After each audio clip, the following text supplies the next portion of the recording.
was interested in several different religions, but every time I got to a point where something made no sense at all, I said, okay, this is not the religion for me. And I got to that in Buddhism, I got that in Hinduism, I got that in Judaism, I got that in Christianity, I got everywhere. And Islam was always, there was nothing there that I said, makes no sense. So then I went to several different masjids and asked the imam, or I guess the person there who talks to the people, and asked them about if you can teach me to do prayer and teach me more about Islam. And they were all great at giving me books and saying, oh, here, study this. This will show you how to do prayer. But I couldn't learn that way. I couldn't just read a paper and especially in Arabic, and learn, you know, the transliteration, and learn how to Fatiha and Ikhlas and other surahs and do my prayers. So then and that was when I was like 20 years old. So I gave up. I just said, you know, enough of that. And then I just went on, and basically I always believe in God, but no structure in my religion.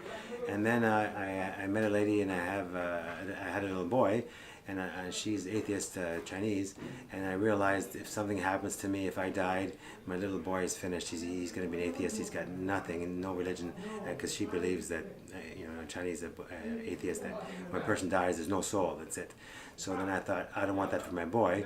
So I went back to I contacted somebody, and there was an organization that actually helps people like one-on-one.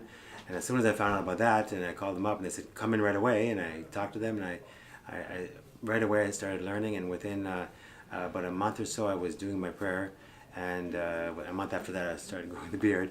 So I recommend somebody getting a one-on-one coach instead of just trying to read off, you know, or going to a website. It's very important to have that one-on-one.